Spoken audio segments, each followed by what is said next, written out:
व्यक्ति जब सुबह बिस्तर छोड़ता है तो उसका मन भी उसी के साथ बिस्तर छोड़ देता है, यानी जाग जाता है। अगर व्यक्ति का मन सुबह सुबह खुश रहता है तो वह व्यक्ति बहुत खुश नजर आता है और हर उस काम से उम्मीद अच्छी करने लगता है जो उसे उस दिन करना होता है। जब व्यक्ति का मन खुश रहता है तो वह हर किसी व्यक्ति की कमी को इग्नोर करने लगता है और सोचता है कि छोटी मोटियां सब में होती हैं और धीरे धीरे सब ठीक हो जाएगा। वह गलतियों को भी भुलाने का प्रयास करता होता है। वह उस समय सभी के हितों का भी ख्याल रखता होता है और चारों तरफ का माहौल उसे प्रसन्न चित्त दिखाई देता है, जिससे उसकी खुशी और बढ़ जाती है। उसे उस दिन की सुबह में एक एनर्जी दिखाई देती है। वैर भाव तो उस समय उत्पन्न ही नहीं होता। वह सोच रहा होता है कि सबका हक है जीवन पर और सभी को अपना अपना अधिकार है इस जीवन को जीने का। उस समय तो वह बीते हुए कल की अपनी की हुई गलतियों को भी इग्नोर करने लगता है। उसे एहसास होने लगता है कि आज सब कुछ ठीक होने वाला है और ठीक ही हो जाएगा। लेकिन जो उसकी उम्मीदें होती हैं उस दिन से, अगर उनका रिजल्ट उनके अनुसार नहीं आता है, तो सामने वाले ने कोई कमिटमेंट की और वो तोड़ दी तो, और रास्ते में जाते हुए उसकी गाड़ी का पंचर हो गया तो उसके मन के मिजाज के विपरीत उसका रिएक्शन होने लगता है। तब उसका मन खिन्न हो जाता है। शाम आते आते वह आज के दिन की कार्यविधि से इतना परेशान हो जाता है कि सुबह के मन के मिजाज तक को भूल जाता है। अब यह सवाल उठता है कि जो व्यक्ति सुबह गलत था या फिर वो शाम को गलत हो गया।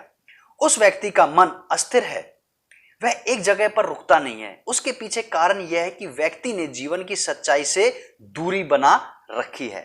जैसे हम किसी काम को जब सीखने की कोशिश करते हैं तो बड़ा मुश्किल होता है। अगर यह मुश्किल समय ज्यादा समय ले ले तो हम उस काम को सीखना ही बंद कर सकते हैं।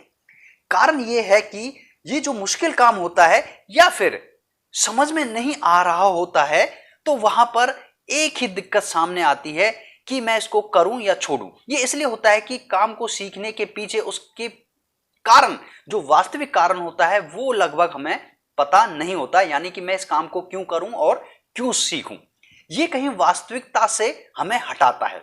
जैसे मैं एक सवाल करूं कि आप पढ़ना क्यों चाहते हो, आप विदेश क्यों जाना चाहते हो, आप यही नौकरी क्यों करना चाहते हो और आप गाड़ी क्यों खरीदना चाहते हो। अगर आपको इन प्रश्नों के पीछे जो जेन्युइन रीजन है, जो वास्तविक सच्चाई है, वो पता चल जाए तो आप पढ़ाई भी अच्छी करोगे, नौकरी भी वही ले लोगे, अच्छे नंबरों से आपका परीक्षा परिणाम भी आएगा।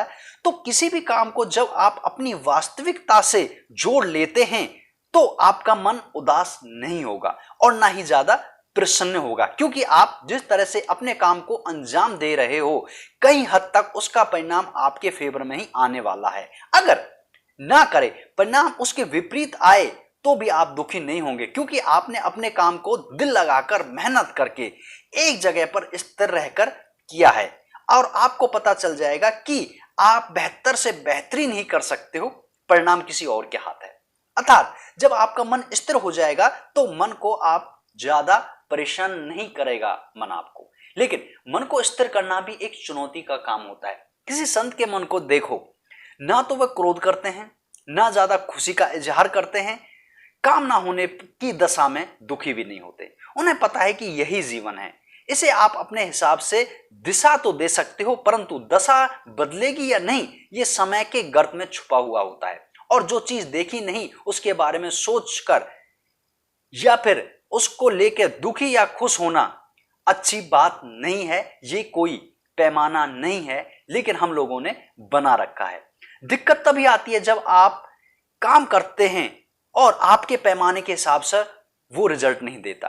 तो दोस्तों, अपने जीवन में मन की स्थिरता रखना बहुत ही आवश्यक है। इस स्थिरता को कोई दूसरा नहीं देगा, ये आपको खुद ही स्थिरता पानी पड़ेगी। जब हम जीवन की सच्चाई से नाता जोड़ेंगे तो नाता किसी का भी पूरे जीवन ही नहीं जुड़ता, बल्कि वो उस जीवन की सच्चाई को खोजने के लिए, जीवन की सच्चाई को समझने के लिए कई बार व्यक्ति ठोकरें भी खाकर सीख जाता है, तो कई व्यक्ति किसी दूसरे के जीवन से सीख जाते हैं। अब आपके पास इतना समय नहीं है कि आप ठोकर खाते घूमो।